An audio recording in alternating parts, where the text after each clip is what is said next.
Last year, we saw Cody Bellinger and Christian Yelich rise from the ashes and reclaim their title as stars in Major League Baseball. But some other guys, whether it was due to an injury, bad luck, or they simply just kind of sucked, we're going to talk about some other star players that are going to try and pull a Cody Bellinger and save their career because they can't really afford not to return to form in 2024. I want to start this video with some honorable mentions because I know you guys are not going to be happy in the comments if I do not somehow include Vladimir Guerrero Jr. and Fernando Tatis Jr. in this video. Both Vladimir Guerrero Jr. and Fernando Tatis Jr. saw their OPS plus fall in 2023, but if you ask me, I think the reason's pretty simple. They were very unlucky. Vladdy and Nando were both top 10 in outs that were hit 100 plus miles an hour, so they were crushing the baseball, but most of the time, it was hit directly to someone. Fuzzy, why is Emmanuel Clase an honorable mention? Well, let me tell you, even though he led baseball in saves, you can't forget that he also led in blown saves, and that's because he completely lost confidence in that slider, and because of that, the strikeouts were down, the walks were up, and the hits were up as well. Everyone was sitting on the cutter, and they were smashing it. And last but not least, for the honorable mentions, Nolan Arenado. St. Louis fans swear up and down that he was injured, and maybe he was because he produced the second lowest on base percentage and OPS plus of his career. The defense also slipped as well, but for me,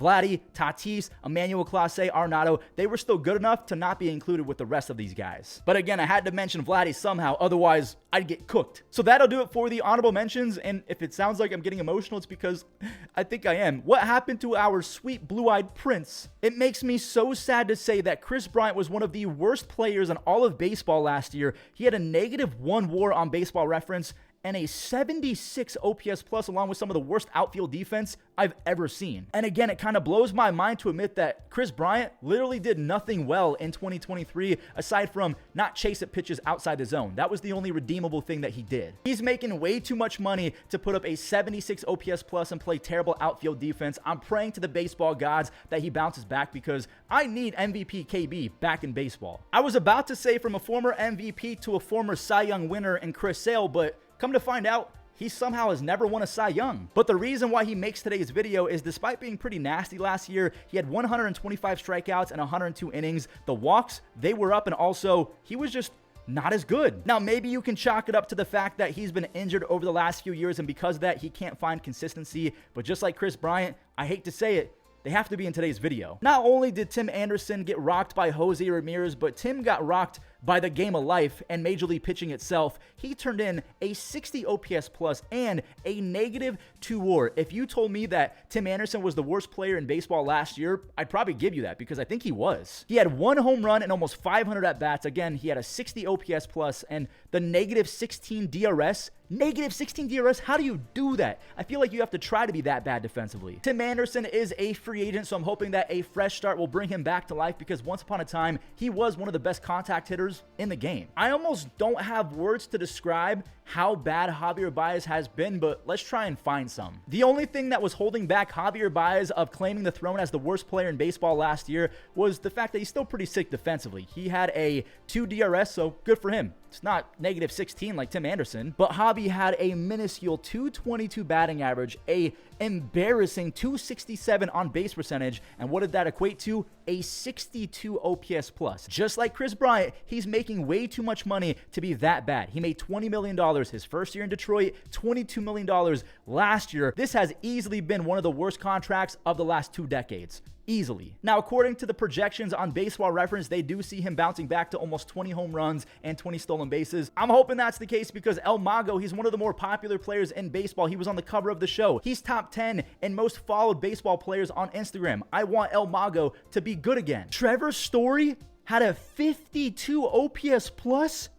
Huh? Since joining the Red Sox in 2022, Trevor Story has only played in 137 games, and when he has played, he's been awful. He's turned in a 227 batting average, a paltry 287 on base percentage, all of that resulting in a terrible 86 OPS plus, and it got even worse last year when he came back from injury, a 52 OPS plus. Now, again, part of the reason why we love Trevor Story is he's so sick defensively. He had 8 DRS, the outs above average liked him as well, but man, he's been stinky. Our next 2 players, we're going to talk about them at the same time. We have Byron Buxton and Byron Buxton's teammate, Carlos Correa. The reason why I want to put them together, simple. They're on the same team and they kind of suffered from the same fate. Now, the thing about Carlos Correa, he has multiple things going on. You could definitely make the case that just like Vladdy and Tatis, he hit the ball hard. But the thing that separates Carlos Correa was the fact that he was also injured on top of that. So when you put up a 94 OPS plus, a not so bad but also not very good 312 on base percentage, it's not a great season in my opinion. He had a 1.4 WAR and over 500 at-bats according to Baseball Reference. You can almost write the exact same story about Byron Buxton. He hit the ball hard, but a lot of times it was directly at someone. He got on base via the walk. He was still a really good athlete, but he couldn't stay healthy. We're not surprised by Buxton not being able to stay healthy because he's only played more than 100 games in a season one single time in his entire career. He played 140 games back in 2017. Since that point, his highest games played in a season was in 2022 when he had 92 games played when he was amazing. 28 home runs and a 133 OPS plus. When he's healthy and he's right, he's one of the best outfielders in the game. The Twins offense could be stupid good if Buxton and Correa stay healthy, along with Julian, Wallner,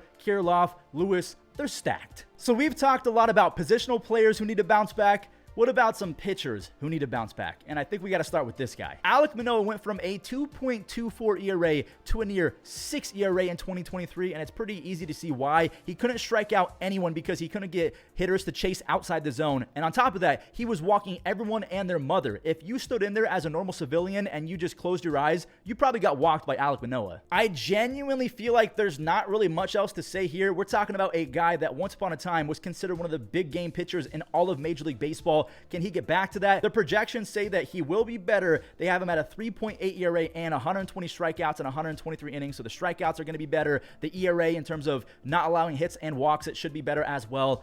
Do you guys think it's going to happen? Let me know. You know how we talked about Chris Bryant wasn't really good at anything aside from not chasing at pitches outside the zone? The only thing that Luis Severino was elite at was fastball velocity. Just like Alek Manoah, the reason why Luis Severino saw his ERA balloon to 6.6 in 2023 was simply because he couldn't strike out anyone. He was bottom 19% at striking guys out. In terms of missing barrels, he wasn't good at that either. So when he was out there, he was getting hit, and he was getting hit very hard. But now that he's with the Mets, maybe they can work on his mechanics and fine-tune it to the point where he resembles the pitcher that we saw when he was in his prime with the Yankees. He was so good a few years ago. I mean, from 2017 to 2022, Luis had a combined 3.1 ERA and a very impressive 10.5 strikeouts per nine. He had a 3.1 FIP. That's an elite number. So because we talked about a former Yankee, let's talk about some current Yankees. Nestor Cortez, Nasty Nestor, and Carlos Rodon. What happened to them? I want to talk about Carlos Rodon first because I feel like his story is a little bit easier to tell than Nasty Nestor. Rodon was coming off a magical 2-year run with the White Sox and the Giants. Between 2021 and 2022,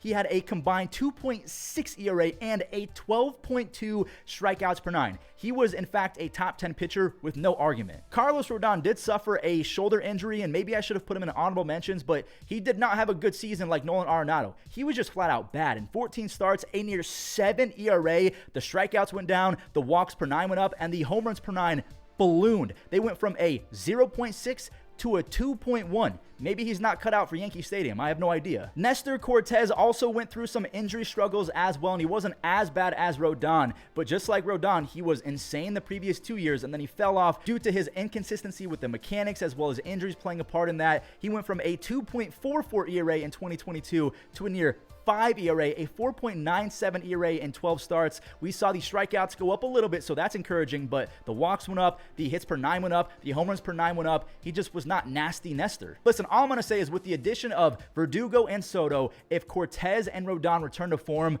it's going to be really hard to beat the Yankees. I'm not going to lie, Lucas Giolito was actually having a pretty good start to the 2023 season, and then he got traded. In 6 starts with the Angels, Lucas had a 6.89 ERA, and I truthfully thought it could not get any worse, but then he was traded to my team, the Guardians, and it got worse. He went from a 6.89 ERA in 6 starts to a 7.04 ERA in 6 starts with the Guardians. Now, he was nasty at an 11.4 strikeouts per nine, but the walks were awful. He was allowing a home run left and right. Literally, I think that you and I could have had a home run against Lucas Giolito last year. In 2022, Lucas had a 4.9 ERA, so the fact that he still got a bag from the Boston Red Sox, that is very much courtesy of his past. They think that he can throw a no-hitter again, and he was once upon a time a top 10 Cy Young getter consistently. I don't know what the future holds for Lucas Giolito, but I don't know, man. Even the projections are not nice for him. They're projecting him to have a 4.7 ERA. Yikes. We went from former Yankees to current Yankees. What about a former White Sox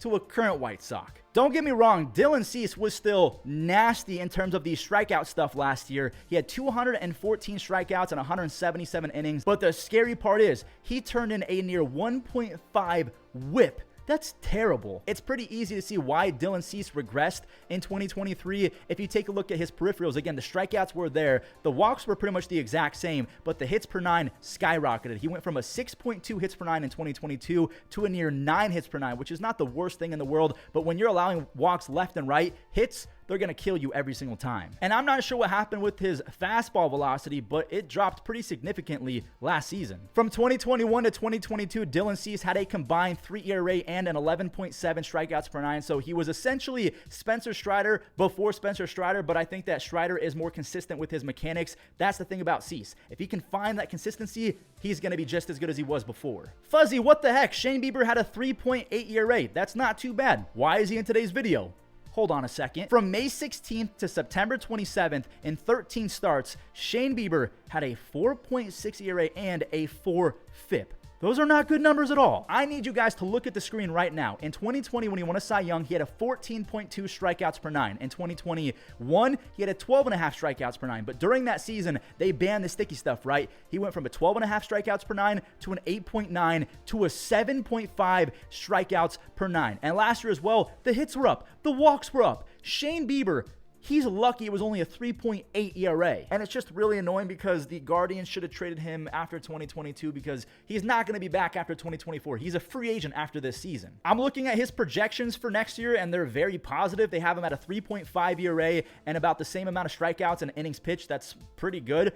I don't know if that's going to be the case, but I'm hoping so. To round out today's video, I want to talk about a few guys that are kind of fringe stars. We have Ty France, Joey Gallo, and Michael Conforto. If you guys are a Mariners fan or you're fans of any of these teams, you know that they were decent, but they got to be so much better next year. Joey Gallo is with the Nationals now, so maybe all of the pressure is off of his shoulders. Last year, he had 21 home runs and a 101 OPS plus, but he hit 177 and the defense slipped. Ty France is lucky that he led baseball with 34 hit by pitches. That boosted up his 337 on base percentage, but he only hit 250 and had a 99 OPS plus, and the power dipped as well, so hopefully he can bounce back. And then Michael Conforto, I don't know if this is exactly fair because he missed a chunk of time with shoulder surgery and trying to get his contract right. He did have 15 home runs and a 334 on base percentage, but he only had a 99 OPS plus, and the defense, ooh, it wasn't good either. So let me know in the comments, who do you think is going to bounce back from this video? Did I miss anyone? And also, one more quick favor, guys. Please hit that subscribe button. We're so close to 500,000.